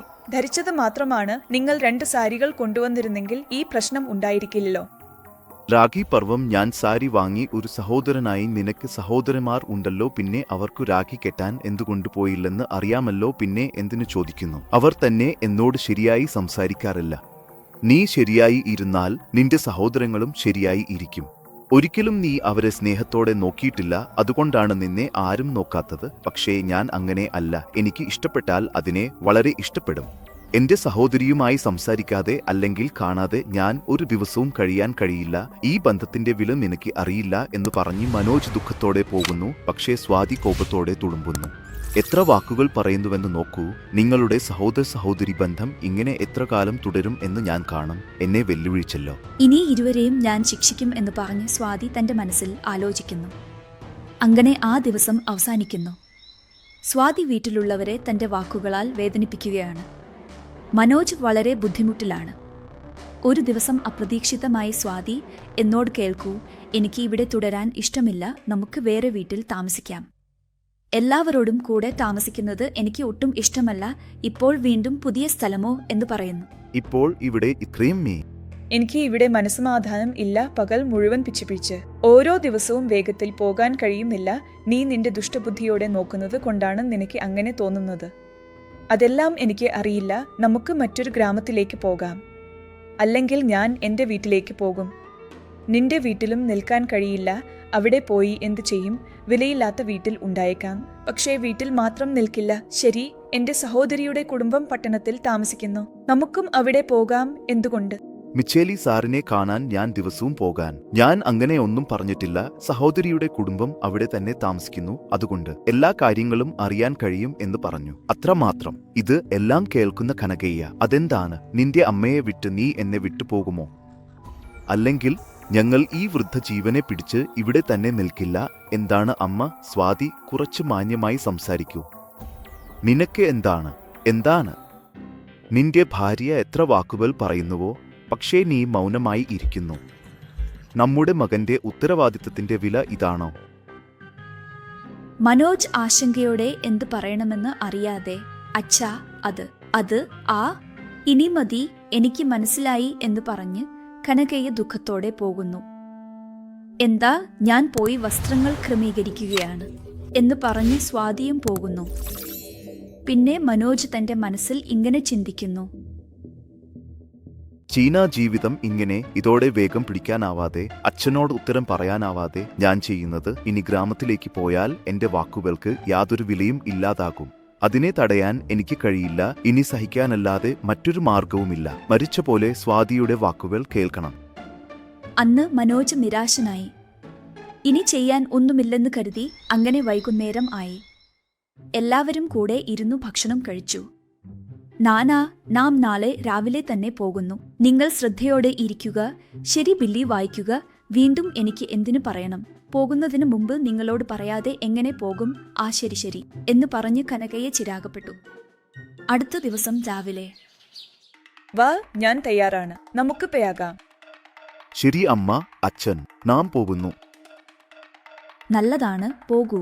സ്വാതി മാത്രമല്ല വളരെ സന്തോഷവതിയാണ്. കാരണം മുതിർന്നവരുടെ തർക്കം ആ ദിവസത്തോടെ അവസാനിച്ചു. പിന്നെ വൈകുന്നേരം വരെ സ്വാതിയും മനോജും രേണുകയുടെ വീട്ടിൽ എത്തുന്നു. അണ്ണൻ, വധു, വരൂ. യാത്ര നല്ലതായിരുന്നു. രാവിലെ വീട്ടിൽ നിന്ന് പുറപ്പെട്ട് ഇപ്പോൾ ഇവിടെ എത്തി. ഞാൻ നിങ്ങളെ കണ്ടപ്പോൾ എന്റെ എല്ലാ ക്ഷീണവും മാറി. അയ്യോ, വന്നതു മുതൽ തുടങ്ങിയോ? എന്ന് സ്വാതി മനസ്സിൽ കരുതുന്നു. യാത്ര നല്ലതായിരുന്നു. സഹോദരിയും ഭർത്താവും കാണുന്നില്ല. എന്താണ് കാര്യം? അദ്ദേഹം ഇനിയും വന്നിട്ടില്ല. അണ്ണൻ കുറച്ച് സമയത്തിനുള്ളിൽ എത്തും. അതെ, സഹോദരിയുടെ വീട് വളരെ ചെറുതാണ് അല്ലേ? എങ്ങനെയുണ്ട് അവിടെ? എനിക്ക് ലഭിക്കുന്ന ശമ്പളത്തിൽ വർഷങ്ങൾ കടന്നുപോകും. അത് വളരെ നല്ലതാണ്. ഭർത്താവിനൊപ്പം സന്തോഷം അനുഭവിക്കുന്നതിൽ മറ്റൊരു സന്തോഷം ഇല്ലല്ലോ, അല്ലേ വധുവേ? എന്ന് രേണുക മനോഹരമായി മറുപടി നൽകുന്നു. പക്ഷേ സ്വാതിക്ക് കോപം വരുന്നു. അതെ അതെ, ഇളയ സഹോദരിക്ക് അത് പെട്ടെന്ന് കിട്ടും. കൊച്ചു ഹനിയ പകൽ നേരത്തെ ഉറങ്ങാൻ പോകുന്നു. ഇങ്ങനെ എല്ലാവരും സംസാരിക്കുമ്പോൾ ലോകരമൺ വീട്ടിലേക്ക് വരുന്നു. രാത്രി മനോജ്, നീ വന്നത്. ചെറുത്തിയും വന്നിട്ടുണ്ട്. വീട്ടിൽ എല്ലാം കുലസേന. ഇന്നു രാവിലെ ബാവ എല്ലാവരും സുഖമാണോ? നിങ്ങൾ എങ്ങനെയുണ്ട് അണ്ണൻ? എനിക്ക് എന്താണ് അമ്മേ, ഞാൻ സുഖമാണു അണ്ണൻ. അവർ വരുന്നു എന്ന് ഞാൻ പറഞ്ഞല്ലോ. അദ്ദേഹം കൂടി. നിങ്ങൾ വൈകി വന്നത് എന്തിനാണ്? നമ്മുടെ ഗ്രാമത്തിലെ ആളുകൾ കൂടുതൽ ജോലി ചെയ്യിച്ചു, അതുകൊണ്ട് വൈകി. പരവായില്ല ചെറുത്തി, ബാവ ക്ഷീണിച്ചു വന്നല്ലോ. ബുദ്ധിമുട്ടിക്കുന്നത് നല്ല കാര്യമല്ല. അങ്ങനെ അണ്ണൻ എന്താണ്? നിങ്ങൾ കുളിച്ച് വരൂ, നാം എല്ലാവരും കൂടി ഭക്ഷണം കഴിക്കാം. അങ്ങനെ അപ്പോൾ ആ രാത്രി എല്ലാവരും കൂടി തൃപ്തിയായി ഭക്ഷണം കഴിച്ച് സുഖമായി ഉറങ്ങുന്നു. അടുത്ത ദിവസം രാവിലെ ബാവ നിനക്കൊപ്പമൊന്ന് സംസാരിക്കണം. മനോജ്, ഞങ്ങൾ ഇവിടെ തന്നെ തുടരാൻ ആഗ്രഹിക്കുന്നു. എനിക്ക് എന്തെങ്കിലും ജോലി നോക്കൂ ബാവ. എന്താണ് ഇവിടെ എന്റെ ഗ്രാമത്തിൽ സംഭവിച്ചോ? സ്വാതിക്ക് ഗ്രാമത്തിൽ ഒന്നും ഇഷ്ടമായില്ല ബാവ. അതുപോലെ ഗ്രാമത്തിൽ വരുമാനവും ശരിയായില്ല. അവോ ശരി, നിനക്കായി ഒരു നല്ല ജോലി കണ്ടെത്തി തരാം. അതുപോലെ ബാവ, തനിക്ക് നല്ല ജോലി നോക്കി വെക്കാമെന്ന് മനോജ് ബാവ രമണു പറഞ്ഞു ജോലിക്ക് പോയി. ഇനി വീട്ടിൽ മനോജ്, സ്വാതി, രേണുകയുടെ ചെറിയ മകൾ ഉണ്ടാകും. സ്വാതി തന്റെ ഭർത്താവായ മനോജിന്റെ അടുത്തേക്ക് ചെന്നു ഏവണ്ടി എന്ന് സ്നേഹത്തോടെ വിളിക്കുന്നു. ആ സ്നേഹം ശ്രദ്ധിച്ച മനോജ് ഇങ്ങനെ പറയുന്നു, എന്താണ് ഏവണ്ടി എന്ന് എന്നെ നീ എത്ര സ്നേഹത്തോടെ വിളിക്കുന്നു? ആ സ്നേഹം കാണുമ്പോൾ അയ്യോ എന്തോ വിളിക്കണമെന്ന് തോന്നുന്ന സ്നേഹത്തോടെ വിളിച്ചാൽ നിങ്ങൾ എന്തോ മതിയാവട്ടെ മതിയാവട്ടെ. നിന്റെ ആവശ്യത്തിന് സ്നേഹം എന്ന് പേരിടേണ്ട. ശരി പറയൂ, നിനക്ക് എന്താണ് വേണ്ടത്? എന്നോട് എന്താണ് ആവശ്യം? നിങ്ങൾ എന്നെ ബലി കാണിച്ചു കളയരുത്. എന്തായാലും നാം പട്ടണത്തിൽ എത്തിയല്ലോ, അതിനാൽ നമ്മുടെ ജീവിതങ്ങൾ മാറും അല്ലേ? പട്ടണത്തിൽ വന്നാൽ ജീവിതങ്ങൾ മാറില്ല, കഷ്ടപ്പെട്ടാൽ മാത്രമേ മാറൂ. അതാണ്. എന്നാൽ നിങ്ങൾ കഷ്ടപ്പെട്ടാൽ മാത്രം പോരെ. എന്റെ ഒറ്റയ്ക്ക് എന്ത് ചെയ്യാൻ കഴിയും എന്ന് പറയൂ. ഞാൻ രാവിലെ ഭാവനയോട് ചോദിച്ചു, എന്തെങ്കിലും ജോലി ഉണ്ടെങ്കിൽ നോക്കാമെന്ന്. അതുപോലെ നിന്റെ സഹോദരിക്ക് ഒരു ജോലി നോക്കാമെന്ന് ഞാൻ പറയും. അവൾ ജോലി ചെയ്യുന്ന സ്ഥലത്ത് നല്ല ജോലി ചെയ്യുന്നു. അപ്പോൾ സ്വാതി ഒരേ സമയം കോപത്തോടെ, ഇവിടെ ഞാൻ പരിചയപ്പെടുന്നു. അതുകൂടാതെ നിന്റെ സഹോദരിക്ക് എന്നെ കുറിച്ച് എന്താണ് കരുതുന്നത്? നിന്റെ സഹോദരി ഞാൻ പഠിച്ചിട്ടില്ലാത്തവളല്ല, ഞാൻ നിങ്ങളെക്കാൾ കൂടുതൽ പഠിച്ചിട്ടുണ്ട്. ഞാൻ പഠിച്ച വിദ്യാഭ്യാസത്തിന് എനിക്ക് മറ്റൊരു തലത്തിൽ ജോലി ലഭിക്കും എന്ന് കരുതിയാൽ ഞാൻ നിന്നേക്കാൾ കൂടുതൽ സമ്പാദിക്കും. അങ്ങനെ എന്നെ പിടിച്ച് മറ്റൊരാളുടെ വീട്ടിൽ വീട്ടുപണിക്ക് വെക്കുമോ? നീ നല്ല പഠിച്ചവളാണ് സ്വാതി, ഞാൻ അല്ല എന്ന് പറയുന്നില്ല. പക്ഷേ സാഹചര്യത്തിന് അനുസരിച്ച് നമുക്ക് മാറണം. ഇത്രയും പറഞ്ഞിട്ടും കേൾക്കാത്ത പക്ഷം അത് നിന്റെ ഇഷ്ടം. ശരി, എന്നാൽ നിന്റെ തലത്തിനനുസരിച്ചുള്ള ജോലി ചെയ്യുമോ? പറയൂ. ഞാൻ എന്തെങ്കിലും ജോലി ചെയ്യണം. എന്നെ വിവാഹം കഴിച്ചല്ലോ, എന്നാൽ ഞാൻ ഏറ്റെടുക്കുന്ന ഉത്തരവാദിത്വം എന്റെ മേൽ തന്നെയല്ലേ? സ്വാതി, നീ കൽപ്പിച്ചാൽ പോകും, നീ വിളിച്ചാൽ പോകും. പക്ഷേ നിന്നോടൊപ്പം ഞാൻ പോകുന്നില്ല. കുഞ്ഞിനെ നോക്കിക്കോ, അതുകൊണ്ടാണ് എന്നോട് പിണങ്ങരുത്. ഇപ്പോഴെങ്കിലും ബുദ്ധി വന്നോ എന്ന് പറഞ്ഞ് മനോജ് പുറത്തേക്ക് പോകുന്നു. അങ്ങനെ പുറത്തേക്ക് പോയി വൈകുന്നേരം വീട്ടിലേക്ക് തിരികെ വരുന്നു സ്വാതി. ദിവസമൊന്നും വീട്ടിൽ തന്നെയല്ലേ? വീട്ടിൽ ജോലി ചെയ്താൽ എന്താണ് പ്രശ്നം? സഹോദരി അവരുടെ വീട്ടിൽ വന്നിരിക്കുമ്പോൾ അവൾ ജോലി ചെയ്യുന്നത് പോലെ. ഞാൻ വീട്ടുജോലിക്കാരിയായി വന്നിട്ടില്ല. ഈ ജോലികൾ ചെയ്യാൻ എത്ര പറഞ്ഞാലും നിനക്ക് മനസ്സിലാകുന്നില്ല സ്വാതി. ഈ സ്വഭാവം നല്ലതല്ല, അത് എല്ലാം ഞങ്ങൾക്ക് അറിയാം. പിന്നെ മനോജ് അത് കേട്ട് സ്വാതിയുടെ പെരുമാറ്റം ഇനി മാറില്ലെന്ന് കരുതുന്നു. വൈകുന്നേരം ആയി. രേണുക തന്റെ മൂത്ത മകളെ സ്കൂളിൽ നിന്ന് വീട്ടിലേക്ക് കൊണ്ടുവന്നു. അണ്ണൻ വീട്ടിൽ എന്തെങ്കിലും പ്രശ്നമുണ്ടോ എന്ന് തോന്നിയോ? അതൊന്നുമില്ല ചേച്ചി, എല്ലാം സുഖമാണ്. അതെ, വളരെ നല്ലതായി തോന്നി. വലിയ ബംഗ്ലാവല്ലേ, എല്ലാ സൗകര്യങ്ങളും ഞങ്ങൾ പ്രതീക്ഷിച്ചതിനേക്കാൾ കൂടുതലാണ്. നീ പഠനം തുടരുന്നത് വളരെ നല്ലതാണ് സ്വാതി. അതുപോലെ അതിന്റെ വാക്കുകളെ ശ്രദ്ധിക്കരുത് ചേച്ചി, അത് വെറുതെ പിച്ചി സംസാരമാണ് എന്ന് പറഞ്ഞു. രേണുക പോയി എന്താണ് ചെയ്യുന്നത്? അതിനുശേഷം പാചകം ചെയ്യുകയും ചെയ്യും. അങ്ങനെ രാത്രി ആയിരിക്കും. രമണ വീട്ടിലേക്ക് തിരികെ വരും. മനോജ്, നിനക്ക് ജോലി കിട്ടിയോ? ശമ്പളം കുറച്ച് കുറവായിരിക്കും, പക്ഷേ നിന്റെ ജോലി ഇഷ്ടപ്പെട്ടാൽ കൂടുതൽ നൽകാൻ തയ്യാറായിരിക്കും. നിന്റെ കാര്യത്തിൽ എനിക്ക് അറിയാം അല്ലേ, അതുകൊണ്ട് നിന്റെ കാര്യത്തിൽ പറയുകയാണ്. എന്തു പറയുന്നു? നിനക്ക് ഇഷ്ടമാണോ? എന്താണ് ബാവ അങ്ങനെ പറയുന്നത്? ഒരു ജോലി ഇല്ലാതെ ഇരിക്കുന്നതിനേക്കാൾ എന്തെങ്കിലും ജോലി ചെയ്യുന്നത് നല്ല കാര്യമാണ് അല്ലേ? ശരി, നാളെ മുതൽ എന്റെ കൂടെ വരൂ. ശരി ബാവ, അങ്ങനെ തന്നെ. ഞാൻ ലോക്കൽ നോക്കി ഇവിടെ തന്നെ ഇരിക്കാം ബാവ. അപ്പോൾ തന്നെ എന്തിന് ഈ വേഗം? അങ്ങനെ അല്ല ബാവ, നിങ്ങൾക്കും ബുദ്ധിമുട്ടുണ്ടല്ലോ. എല്ലാം അറിയാമെങ്കിലും നിങ്ങളെ ബുദ്ധിമുട്ടിക്കാനല്ല ബാവ. ശരീറാ, നിന്റെ ഇഷ്ടം. ഇവിടെ നോക്കിയല്ലോ. അതെ, ഇവിടെ തന്നെ ബാവ, ഒരു വീതിയിൽ. ശരിയാണോ? നല്ലതാണ്. അപ്പോൾ ഞാൻ അണ്ണനെ ദിവസവും കാണാൻ കഴിയും എന്ന് പറഞ്ഞ് രേണുക സന്തോഷിക്കുന്നു. അത് ശ്രദ്ധിച്ച സ്വാതി തന്റെ മനസ്സിൽ ഇങ്ങനെ ചിന്തിക്കുന്നു. നിന്റെ സന്തോഷം കുറച്ച് ദിവസങ്ങൾ മാത്രമേ നീണ്ടു നിൽക്കൂ. നിന്റെ അണ്ണനെ നിന്നിൽ നിന്ന് അകറ്റിവിടും. ഇങ്ങനെ സന്തോഷത്തോടെ ഇരിക്കുന്നു. ഇരുവരുടെയും ഇടയിൽ സന്തോഷം ഇല്ലാതാക്കും. ഇങ്ങനെ സ്വാതി അവരുടെ സന്തോഷം സഹിക്കാനാകാതെ തന്റെ മനസ്സിൽ ചിന്തിക്കുന്നു. എന്താ, ഇനിയും നിന്റെ സന്തോഷത്തിൽ ഞങ്ങൾക്ക് ഭക്ഷണം വിളമ്പാൻ മറക്കുമോ? മതിയാവട്ടെ, ഭക്ഷണ സമയം ആയല്ലോ. വരൂ, ഞാൻ വിളമ്പാം. രേണുക എല്ലാവർക്കും ഭക്ഷണം വിളമ്പുന്നു. ഭക്ഷണം കഴിച്ച ശേഷം എല്ലാവരും കുറച്ചു സമയം സംസാരിച്ച് ഉറങ്ങാൻ പോകും. പക്ഷേ സ്വാതി മാത്രം ഉറങ്ങില്ല. കാരണം അവളുടെ മനസ്സിൽ മുഴുവൻ ചിന്തകളാണ്. അങ്ങനെ രാത്രി മുഴുവൻ സ്വാതി ഉറങ്ങാതെ ഇരിക്കും. രാവിലെ സ്വാതിയുടെ കണ്ണുകൾ വളരെ വീർപ്പുണ്ടാകും. അതിനാൽ അവളുടെ മുഖം കാണാൻ വളരെ രസകരമാകും. അത് കണ്ടു വെടുക ചിരി അടക്കാനാവെ പൊട്ടിച്ചിരിക്കും. വദിന, എന്താണ് നിന്റെ മുഖം ഇങ്ങനെ ആയത്? പോയി കണ്ണാടിയിൽ നോക്ക്. രേണുക ചിരിക്കും. പക്ഷേ സ്വാതിക്ക് കോപം വരും. ചീ, ഇതിങ്ങനെ രാത്രി മുഴുവൻ ഒരേ ചിന്തകൾ. അതിനുമേൽ അഞ്ജു, മറ്റൊന്ന്. അയ്യോ അതെ വദിന. അപ്പോഴേക്കും മനോജ് എത്തി. മുഖം ചൂട് എണ്ണയിൽ വെച്ചതെന്തിന്? ഹലാബി ചിരിച്ച് എന്നെ നോക്കുമ്പോൾ നിങ്ങൾക്ക് ചിരി വരും അല്ലേ? ഹോട്ടൽ എത്ര വരും അല്ലേ ചേളമ്മേ? അതെ അണ്ണൻ. ഞാനും ചിരിച്ചു. പക്ഷേ കേൾക്കുന്നത് നിർത്തു. വദിന ദുഃഖപ്പെടും.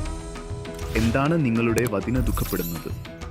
അത് ദുഃഖം നൽകുന്ന തരമല്ല, പക്ഷേ ദുഃഖം അനുഭവിക്കുന്ന തരമല്ല. അതിനെക്കുറിച്ച് എനിക്ക് നന്നായി അറിയാം. സിനിമയ്ക്ക് പോയി ജോലി ചെയ്യൂ.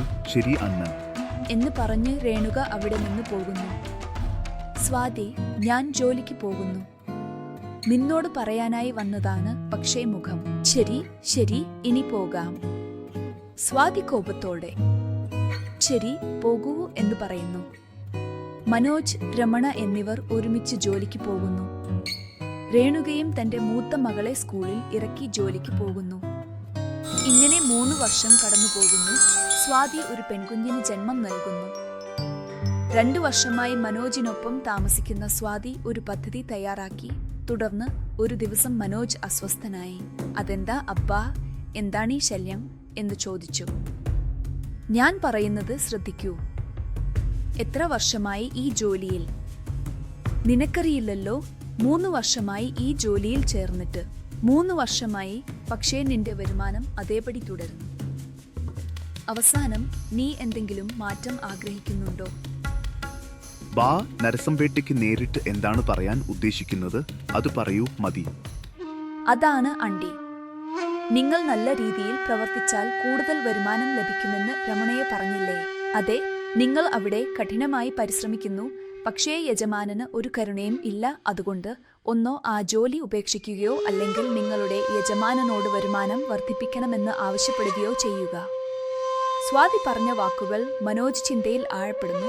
അത് സ്വാതി ശ്രദ്ധിക്കുന്നു. നിങ്ങൾ എല്ലാവരും ചിന്തിക്കേണ്ട ആവശ്യമില്ല. ഞാൻ മുമ്പേ ചിന്തിച്ചു. ഞാൻ പറഞ്ഞത് സത്യമാണ്. ഇപ്പോൾ നമുക്ക് ഒരു കുഞ്ഞുണ്ട്. വീട്ടിലെ ചെലവുകളും കൂടുന്നു. സ്വാതി പറഞ്ഞത് ശരിയാണെന്ന് മനോജ് കരുതുന്നു. ഇത്രയും വർഷങ്ങൾക്ക് ശേഷം ഒരു നല്ല വാക്ക് പറഞ്ഞു. സ്വാതി, ശരി, ഞാൻ പോയി ബാവയെ കണ്ടുവരാം. അതെ, പോയി എന്താണ്? മനോജ് പോയതിനു ശേഷം സ്വാതി ഇങ്ങനെ ചിന്തിക്കുന്നു. പോയി നിങ്ങളുടെ സഹോദര സഹോദരിമാരുടെ അമൂല്യമായ ബന്ധം വേർപെടുത്താൻ ഞാൻ ആരംഭിച്ചു സാർ. ഇത് ഒരു ചെറിയ തുടക്കമാണ് മാത്രം. നിങ്ങൾ പൂർണ്ണമായും വേർപിരിയുന്ന ദിവസം അടുത്തുതന്നെ. ഈ ജോലി സഹോദര, മറ്റൊരു ജോലി തേടാൻ തിരിയുക. ഇനി പൂനെയിൽ പറഞ്ഞല്ലേ? എന്തിനാണ് ഇനിയും ജോലി? നമ്മൾക്ക് ഇവിടെ എല്ലാം അറിയാം അല്ലേ? അതിനാൽ കുറച്ചു ദൂരം പോയി അവിടെ വേറെ ജോലി നോക്കുക എന്ന് പറയുന്നു. അപ്പോൾ അത് കൃത്യമായി കേൾക്കും എന്ന് കരുതി സ്വാതി സ്വയം സന്തോഷിക്കുന്നു. മറുവശത്ത് മനോജ് രമണോട്, ബാവ, ഞാൻ ഈ ജോലി ചെയ്യാൻ ആഗ്രഹിക്കുന്നില്ല. ഞാൻ മറ്റൊരു ടിവിയിൽ നോക്കാം. ഇപ്പോൾ തന്നെ ജോലി ചെയ്യുന്നവരാണോ? നിന്റെ ഉദ്ദേശം എന്താണ്? ഞാൻ 3 വർഷമായി ചെയ്തു വരുന്ന ജോലിയിൽ ബാബ എങ്കിലും എന്റെ മേധാവി എന്റെ കഷ്ടപ്പാടിന് തക്കതായ പണം തരുന്നില്ല. ദിവസവും കഠിനാധ്വാനം ചെയ്യുന്ന ആൾക്ക് കരുണയില്ല. അതുകൊണ്ടാണോ നീ നിന്റെ ജോലി ഉപേക്ഷിക്കാൻ തീരുമാനിച്ചത്? അങ്ങനെയല്ലേ നിന്റെ ഇഷ്ടം? നിന്റെ പോലുള്ളവരെ നഷ്ടപ്പെടുന്നതിൽ നിങ്ങളുടെ യജമാനൻ ദുഃഖിതനാകും. ഇപ്പോൾ എന്ത് ചെയ്യാൻ ഉദ്ദേശിക്കുന്നു? ഞാൻ ഒരു ഓട്ടോ വാങ്ങി അതിനായി. ഓഹോ, നല്ല ആശയമല്ലേ? പക്ഷേ ഓട്ടോക്കായി പണം ഉണ്ടോ? എൻ്റെ പക്കൽ കുറച്ച് പണം മാത്രമേ ഉള്ളൂ. ബാബ ബാക്കി കണ്ടെത്തണം. നിനക്ക് പരിചയമുള്ളവർ ഉണ്ടെങ്കിൽ പറയൂ ബാവ. അങ്ങനെ എങ്ങനെ പറയാം? രമണ കുറച്ച് സമയം ആലോചനയിൽ ആകുന്നു. ഒരാളുണ്ട്. അവൻ ചോദിച്ചാൽ പണം കയ്യിൽ നൽകും. പക്ഷേ മാസത്തിൽ പലിശ കൃത്യസമയത്ത് നൽകണം. അല്ലെങ്കിൽ അവൻ്റെ ആളുകളെ കൊണ്ട് അടിപ്പിക്കും. പക്ഷേ നല്ല ആളാണെങ്കിൽ നമുക്ക് ഉടനെ പോകാം. ബാവ അങ്ങനെ ആ പണം കൊണ്ട് എന്തിനാണ് ഓടിക്കളിക്കുന്നത്? അതിന് അങ്ങനെ വേഗം വേണ്ട. ഒരു നല്ല ദിവസം നോക്കി പോകാം. എല്ലാ കാര്യങ്ങളിലും വേഗം വേണ്ട ഹാസൻ ബാവ. ശരിയാണ്, സഹോദരി കാണുന്നില്ല ബാവ. അവൾ പച്ചക്കറികൾക്കായി പോയി വരും. അവിടെ സംസാരിക്കുമ്പോൾ തന്നെ അവൾ എത്തി. പച്ചക്കറികളുടെ വില വളരെ കൂടുതലാണെന്ന് പറയുന്നു. അവരുമായി ചർച്ച ചെയ്യാൻ കഴിയാതെ പോയി. ബാബായി, നമുക്ക് ഇത്ര ദൂരം വന്നപ്പോൾ അവർ പറഞ്ഞ വിലയ്ക്ക് വാങ്ങേണ്ടി വരും. ഇങ്ങനെ പോയാൽ ഭാവിയിൽ എങ്ങനെ ജീവിക്കുമെന്ന് അറിയില്ല. നിങ്ങൾക്ക് എന്താണ് എത്രയെങ്കിലും പറയും. എങ്കിലും അണ്ണൻ എപ്പോഴാണ് വന്നത്? ഈ അടുത്തിടെ വീട്ടിൽ വരുന്നത് തന്നെ നിർത്തി. ഞാൻ സിനിമ കാണും സഹോദരി, പക്ഷേ അവിടെ തന്നെയുണ്ട്. എന്നെ ഈ വഴിയിലേക്ക് കൊണ്ടുവരുന്നില്ല. എപ്പോഴും എന്തെങ്കിലും ജോലി പറയിക്കൊണ്ടിരിക്കും. അറിയാമല്ലോ. അവളുടെ കാര്യത്തിൽ ആകട്ടെ, അണ്ണൻ കുട്ടി എങ്ങനെയുണ്ട്? വളരെ നന്നായി സഹോദരി. വിട്ടുകൊടുക്കാതെ ഇരിക്കുന്നത് മതി. മനോജിന്റെ പേര് കേൾക്കുമ്പോൾ തന്നെ രമണയും രേണുകയും ചിരിക്കാൻ തുടങ്ങും. അത് കണ്ടു മനോജും ചിരിക്കാൻ. കുറച്ചു ദിവസങ്ങൾ കഴിഞ്ഞ് ഗതാഗതം നല്ല ദിവസം നോക്കി മനോജിന് സന്ദേശം അയച്ചു. മനോജ് ഉടൻ തന്നെ എത്തി. പറയൂ ബാവ, വിളിച്ചു. ഇന്ന് നല്ല ദിവസം. അതെ മനോജ്, ഒരു ഡബ്ബ് ഉരുക്കി വെക്കൂ. നമുക്ക് പോയി ഓട്ടോ ഉണ്ടാകണം അല്ലേ? അതുപോലെ ഒരു വ്യക്തിയിൽ നിന്ന് കുറച്ച് പണം ചോദിച്ചു അവിടെ പോകണം. അതുപോലെ ബാവ, ഞാൻ വീട്ടിൽ പോയി ഒളിപ്പിച്ച പണം എടുത്തു വരും. അതുപോലെ മനോജ് വീട്ടിൽ പോയി താൻ ഓരോ മാസം കൂടി വെച്ച പണം എടുത്തു വരുന്നു. ഇനി രമണയും മനോജും ഒരുമിച്ച് മാധവയ്യ എന്ന വെട്ടി വ്യാപാരിയുടെ അടുത്തേക്ക് പോകുന്നു. എന്താണ് രമണ, സഹായം ആവശ്യമുണ്ടോ മാമയ്യ? ഇവൻ എന്റെ ഭാവനിരുതി കുറച്ച് പണം സഹായം ചെയ്യാമെന്ന് പറഞ്ഞ് നിന്റെ അടുത്തേക്ക് വന്നിരിക്കുന്നു.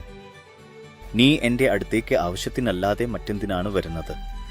പക്ഷേ പണം കടമായി നൽകുന്നതിൽ ഞാൻ കുറച്ച് ജാഗ്രതയോടെ ഇരിക്കുമെന്ന് നിനക്ക് അറിയാമല്ലോ. അതെ അറിയാം, നീ വിഷമിക്കേണ്ട മാമയ്യ. ഞാൻ എല്ലാം വിശദമായി പറഞ്ഞു. ഓരോ മാസവും പലിശ സമയത്ത് നൽകും. വളരെ വിശ്വസനീയനാണ്. ഞാൻ ഉറപ്പു നൽകുന്നു. രമണയെ ഇങ്ങനെ പറയുമ്പോൾ മാധവയ്യ മനോജിന് പണം നൽകും. അതിനാൽ മനോജ് സന്തോഷിച്ച്, നിങ്ങളെ വളരെ നന്ദി, ഞാൻ ഓരോ മാസവും കൃത്യമായി പലിശ നൽകും. കൂടാതെ ബാബു നല്ലവനാണ് എന്ന് പറയുന്നു. മനോജ് രമണ ഓട്ടോ മകന്റെ അടുത്തേക്ക് പോകുന്നു. വരൂ സാർ, പറയൂ, നിങ്ങൾക്ക് എന്തു വേണം? ബാബു, ഞങ്ങൾ ഓട്ടോ വാങ്ങാൻ ആഗ്രഹിക്കുന്നു. നല്ല ഒരു ഓട്ടോ കുറച്ച് കുറഞ്ഞ വിലയിൽ എങ്കിലും ഉണ്ടോ എന്ന് നോക്കൂ. അങ്ങനെ സാർ, നിങ്ങൾ ഈ വഴി വരൂ എന്ന് പറഞ്ഞ് ആ വ്യക്തി ഒരു ഓട്ടോയുടെ അടുത്തേക്ക് കൊണ്ടുപോകുന്നു. ഇത് നോക്കൂ, ഈ ഓട്ടോ നിങ്ങൾക്ക് ആഗ്രഹിച്ച വിലയിൽ ലഭിക്കും. അങ്ങനെ തന്നെ, ഹേയ് മനോജ്, ഈ ഓട്ടോ മുഴുവൻ നോക്കൂ, നിനക്ക് ഇഷ്ടമെങ്കിൽ വാങ്ങാം. രമണ അങ്ങനെ പറഞ്ഞപ്പോൾ മനോജ് പോയി ഓട്ടോ മുഴുവൻ പരിശോധിച്ചു. മനോജിന് ഓട്ടോ വളരെ ഇഷ്ടമായി. അതേ വാങ്ങണമെന്ന് തീരുമാനിച്ചു.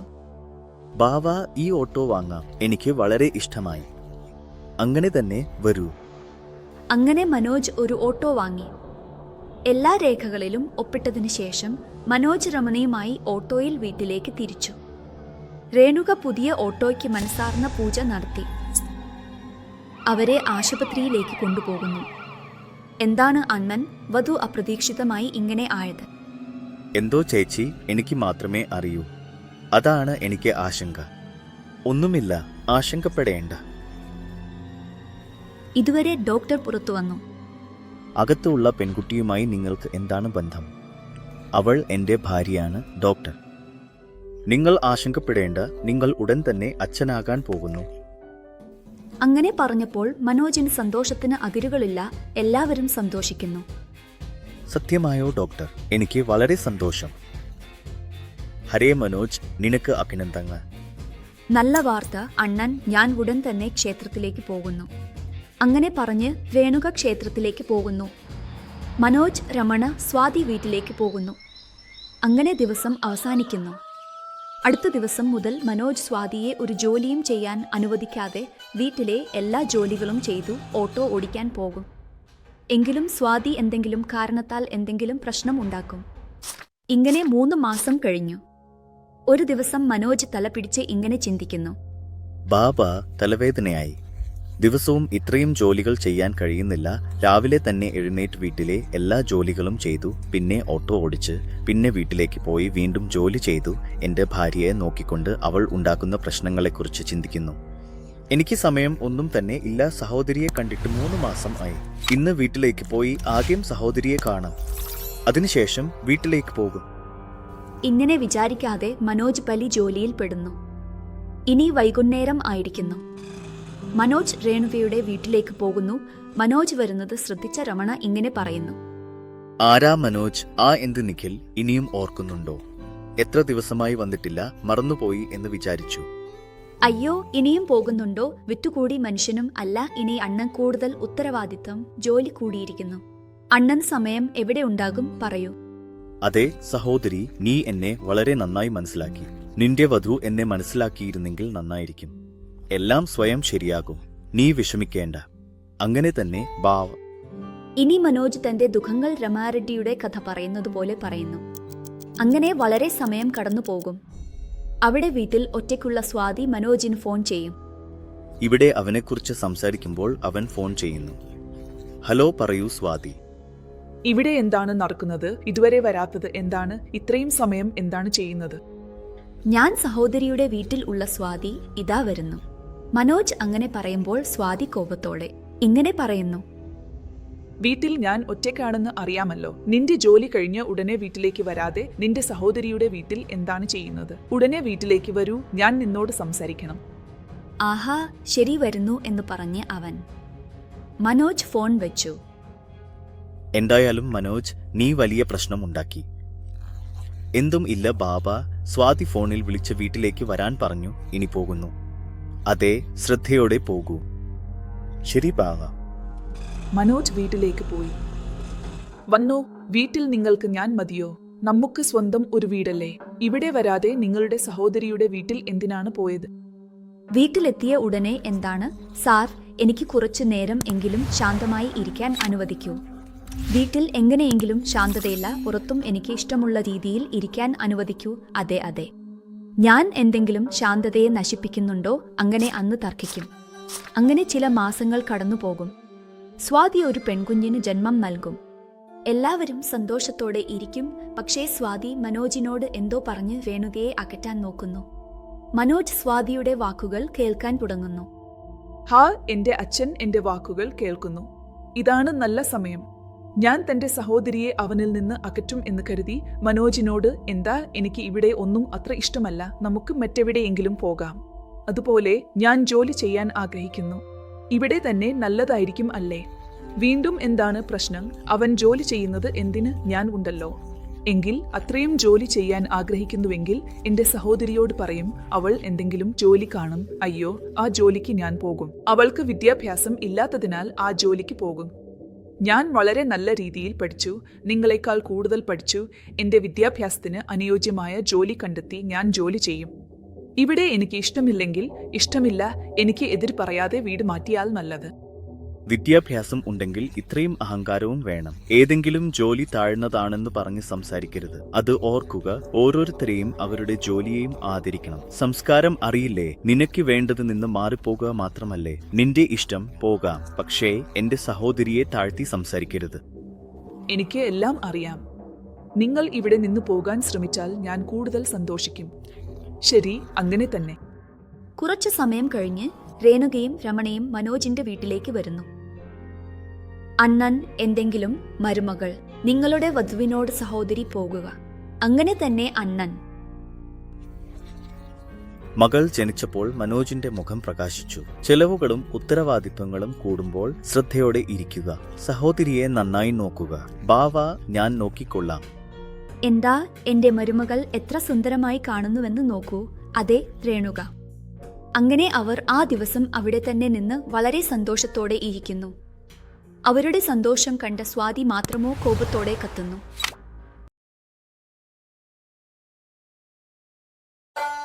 അങ്ങനെ രമണയും രേണുകയും ഒരുമിച്ച് നോക്കി വളരെ സന്തോഷത്തോടെ മുഖം നോക്കുന്നു. രേണുക സ്വാതിക്ക് ദൃഷ്ടി എടുക്കുന്നു. പിന്നെ എല്ലാവരും അകത്തേക്ക് പോയി ഇരിക്കുന്നു. സ്വാതി മൃദുവായി രമണയോട് ഇങ്ങനെ പറയുന്നു, ഇവിടെ നിന്നു പോകുന്നതായി നിങ്ങളുടെ മകനോട് പറയൂ. ഞാൻ പറയാൻ ആഗ്രഹിക്കുന്നു, പക്ഷേ ഇപ്പോൾ പറയണോ? ഹാ, ഇപ്പോൾ പറയൂ.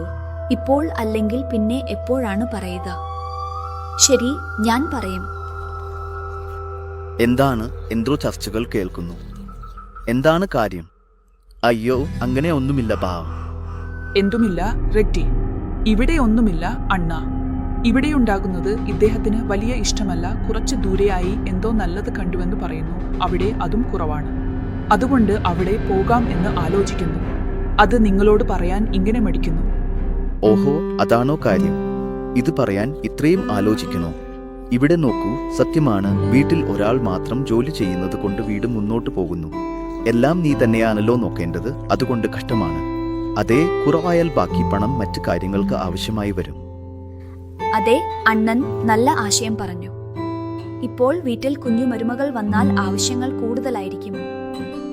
കാണുന്നു അണ്ണൻ, രേണുക ഒന്നും പറഞ്ഞില്ല. നിങ്ങൾ തന്നെയാണ് പറയേണ്ടത്. ശ്രദ്ധയോടെ ആലോചിച്ചു. അപ്പോൾ തന്നെ രേണുവയുടെ മൂത്ത മകൾ ഇങ്ങനെ പറയുന്നു, എങ്കിൽ മാമൻ നിന്നെ വിട്ടുപോകുമോ?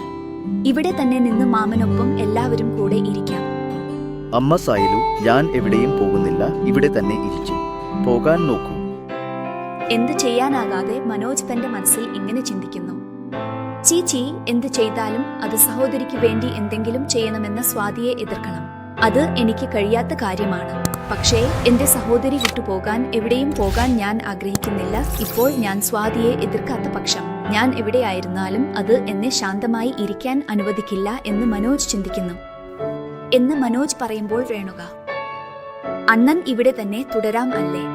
അല്ലെങ്കിൽ ഞങ്ങളും നിന്റെ അടുത്തേക്ക് വരാം. അണ്ണ. രേണുക, നാം എങ്ങനെ പോകും? നാം ഇവിടെ മാസങ്ങളായി കഴിയുകയാണ്. കുട്ടികൾക്ക് ഇവിടെ പരിചയമായി. അങ്ങനെ അല്ല, അണ്ണനൊപ്പം കൂടെ കഴിയാം അല്ലേ എന്ന്. അപ്പോൾ സ്വാതി ഒരേ സമയം കോപത്തോടെ, അയ്യോ, അന്നു മുതൽ ഞാൻ കാണുന്നു. അണ്ണ, അണ്ണ, എന്താണ്? അണ്ണൻ ഇല്ലെങ്കിൽ ജീവൻ നഷ്ടമാകുന്ന ഗ്രാമത്തിൽ ആ വൃദ്ധരുടെ ദുഃഖം സഹിക്കാനാവാതെ അവിടെ സമാധാനം ഇല്ലെന്ന് ഇവിടെ ഇരിക്കൂ. എനിക്ക് ഇവിടെ പോലും സമാധാനം ഇല്ലാതായി. നിന്റെ പേര് എന്താണ്? ഒരു കാര്യം പോലും നിങ്ങളുടെ അണ്ണനെ വിട്ടേക്കുമോ? എന്തോ ലോകത്തിൽ നിനക്ക് മാത്രമേ അണ്ണൻ ഉള്ളതുപോലെ പെരുമാറുന്നു.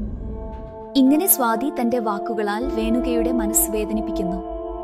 ഇതെല്ലാം കേട്ട് സഹിക്കാനാവാതെ മനോജ് ഇങ്ങനെ പറയുന്നു. സ്വാതി, ഇനി മതി. ദിവസേന ഒരു മൃഗമായി മാറുകയാണ്. എന്താണ് ചെയ്യുന്നത്, എന്താണ് സംസാരിക്കുന്നത്, എന്തെങ്കിലും മനസ്സിലാകുന്നുണ്ടോ? ഞാൻ എന്താണ് സംസാരിക്കുന്നത് എനിക്ക് വളരെ മനസ്സിലാകുന്നു. നിങ്ങളുടെ അണ്ണൻ ചേച്ചിക്ക് പിടിച്ചു പിടിച്ചപ്പോൾ അതുകൊണ്ടാണ് ഞാൻ എന്താണ് ചെയ്യുന്നത് നിങ്ങൾക്ക് മനസ്സിലാകാത്തത്. നീ ചോദിച്ചതെല്ലാം ഞാൻ ചെയ്തു. നിനക്ക് എന്തു വേണമെങ്കിലും അത് നിന്റെ കണ്ണിന് മുന്നിൽ കൊണ്ടുവന്നു. അതെല്ലാം എന്റെ തെറ്റാണ്. നിനക്ക് അധികം ഇളവ് നൽകിയത് ഞാൻ ചെയ്ത ആദ്യത്തെ തെറ്റാണെന്ന് ഇപ്പോൾ മനസ്സിലാകുന്നു. ആ ദിവസം നിന്നെ വിവാഹം കാണാൻ വന്നപ്പോൾ തന്നെ ഞങ്ങളുടെ ചേട്ടൻ പറഞ്ഞതെല്ലാം കേട്ടില്ല. പക്ഷേ ഇപ്പോൾ തോന്നുന്നു ആ ദിവസം ഞങ്ങളുടെ ചേട്ടന്റെ വാക്കുകൾ കേട്ടിരുന്നെങ്കിൽ നല്ലതായിരുന്നു. അതെ, ആ കാര്യങ്ങൾ അന്നേ ചെയ്തിരുന്നെങ്കിൽ നല്ലതായിരുന്നു. എനിക്ക് ഇത്രയും വേദന ഉണ്ടായിരുന്നില്ല. ഈ ദരിദ്ര വീട്ടിൽ ഞാൻ ഉണ്ടായിരുന്നില്ല. ഞാൻ നിങ്ങളോട് എന്ത് അന്യായം ചെയ്തു? നിങ്ങൾ എന്നെ കുറ്റപ്പെടുത്തുന്നു. ഞാൻ നിങ്ങളോട് പലതവണ പറഞ്ഞു നിങ്ങൾക്ക് പോകാമെന്ന്. പക്ഷേ നിങ്ങൾ എന്റെ വാക്കുകൾ കേട്ടില്ല. നീ മനുഷ്യനല്ല. നീ നിന്റെ നല്ലത് മാത്രം നോക്കുന്നു. മറ്റുള്ളവർ എവിടെയെങ്കിലും പോയാലും നീ ഒരു സ്വാർത്ഥവാളാണ്. ഹേ മനോജ്, രേണുക കാരണം നിങ്ങൾക്ക് തർക്കം ഉണ്ടോ? നിങ്ങൾക്ക് ഇവിടെ തുടരാൻ ആവശ്യമില്ലല്ലോ. പോകൂ. ഞങ്ങൾ അല്ല, രേണുകയോട് പറയൂ. ഞങ്ങൾ രാമുവിനൊപ്പം ഇവിടെ തന്നെ തുടരും. ഇപ്പോൾ സന്തോഷമല്ലേ സഹോദരി? സന്തോഷം തന്നെ. ഉത്സവം പാപത്തിന് അസ്തമനം വരാതിരിക്കട്ടെ. അപ്പോൾ ഞാൻ പൂർണ്ണമായും സന്തോഷിക്കും. അതെ അമ്മേ, ഇനി നിങ്ങൾ ദയവായി ചെയ്യൂ. ശരി. വേണ്ട മനോജ്, ഇനി മതി. നിന്റെ ഭാര്യ നേരത്തെ ഉറങ്ങാൻ പോയിരുന്നെങ്കിൽ കാര്യങ്ങൾ ഇവിടെ വരെ എത്തില്ലായിരുന്നു. ഇനി നീയും പോകാൻ പറഞ്ഞാൽ സ്വാതി സന്തോഷത്തോടെ പോകും. പക്ഷേ രേണുക ദുഃഖിതയാകും. അങ്ങനെ അവിടെ നിന്ന് രമണയും രേണുകയും പോകുന്നു. ഞാൻ എന്തു പറഞ്ഞാലും എത്ര വേദനിപ്പിച്ചാലും കുടുംബത്തിൽ പ്രശ്നങ്ങൾ ഉണ്ടാകുന്നത് തടയാനാവില്ല. ഇതെല്ലാം മനസ്സിൽ വെക്കേണ്ട. നിന്റെ അണ്ണൻ ഇതെല്ലാം ഇച്ഛാപൂർവം ചെയ്തതാണ്. എന്താണെന്നാൽ നിങ്ങൾ പറയുന്നത് ഞങ്ങളുടെ അണ്ണൻ എന്തിനാണ് ഇതെല്ലാം ചെയ്യുന്നത് എന്നതാണ്. നിങ്ങൾ എന്തോ തെറ്റിദ്ധരിച്ചിരിക്കുന്നു. പണം മഹിമയാണ്. പണം ഉണ്ടെങ്കിൽ ആരും മാറും.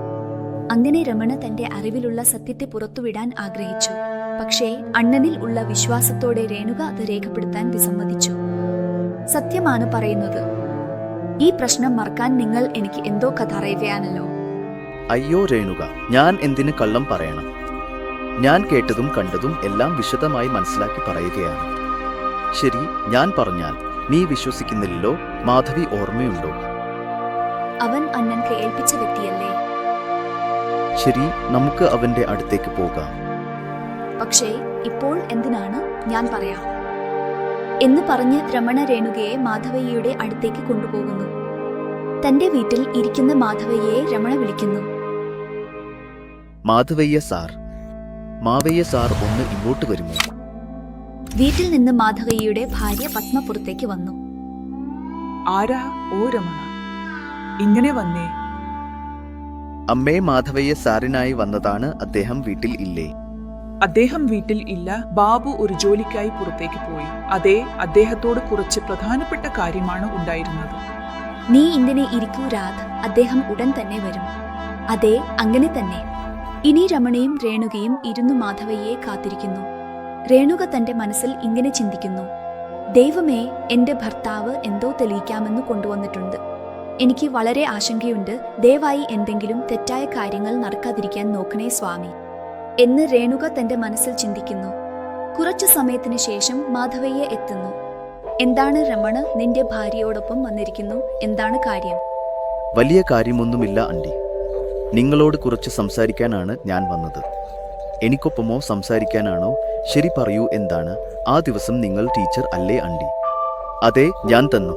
വാസ്തവത്തിൽ മുഴുവൻ പലിശയും ചേർത്ത് കഴിഞ്ഞ ആഴ്ച മനോജ് തന്നു എന്ന് ഞാൻ അടുത്തിലെ നിന്നോട് പറഞ്ഞല്ലേ? അതെ ആന്റി, ഇത് കേൾക്കാനാണ് ഞാൻ വന്നത്. ഇനി നമുക്ക് പോകാം, റാണിക്ക് പോകാം എന്ന് പറഞ്ഞ് രമണ രേണുകയെ കൂട്ടിക്കൊണ്ടുപോകുന്നു. ഇതെല്ലാം കാണുന്ന മാധവയ്യ ഭയപ്പെട്ട മുഖം കാണിക്കുന്നു. വാസ്തവത്തിൽ രമണ എന്തിനാണ് വന്നത്? എന്താണ് സംസാരിക്കാനുണ്ടെന്ന് പറഞ്ഞത്? ഒന്നും മനസ്സിലാകുന്നില്ല. എന്താണ് സംഭവിച്ചത് ആന്റി? ഇന്ന് മാധവയ്യയെ കാണുമെന്ന് പറഞ്ഞു. എന്തോ 2 വാക്കുകൾ പറഞ്ഞ് വേഗത്തിൽ അവരെ കൂട്ടിക്കൊണ്ടുപോയി. മാധവയ്യകാരിയുടെ വാക്കുകളിൽ ഒരു കാര്യം ശ്രദ്ധിച്ചോ?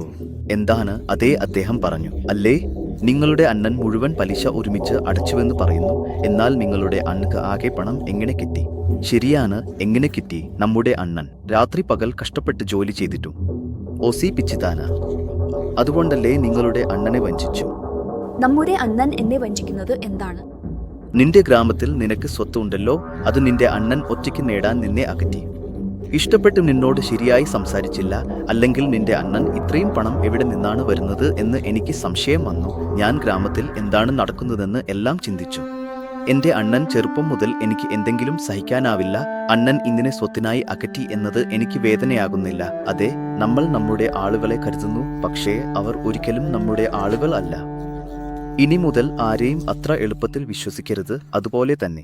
അത് കേൾക്കുമ്പോൾ രേണുകയുടെ മനസ്സിലെ ബന്ധം തകർന്നു പോകുന്നു. തന്റെ സ്വന്തം അണ്ണൻ നടത്തിയ വഞ്ചനയെ ഓർത്ത് അവൾ ദുഃഖിക്കുന്നു. അപ്രതീക്ഷിതമായി ഇരുവരും ഒരു തീരുമാനത്തിലെത്തുന്നു. ഇനി ആരെയും വിശ്വസിക്കാതെ അവരുടെ പ്രയത്നത്തിൽ ശ്രദ്ധ കേന്ദ്രീകരിച്ച് സന്തോഷത്തോടെ ജീവിക്കുന്നു. ഇനി സ്വാതി മനോജ് വിഷയത്തിൽ വരുമ്പോൾ അവർ രണ്ടുപേരും ഓരോ ചെറിയ കാര്യത്തിനും തർക്കിച്ച് അനാവശ്യ ചെലവുകൾ ചെയ്ത് സ്വാർത്ഥമായി പെരുമാറുന്നു.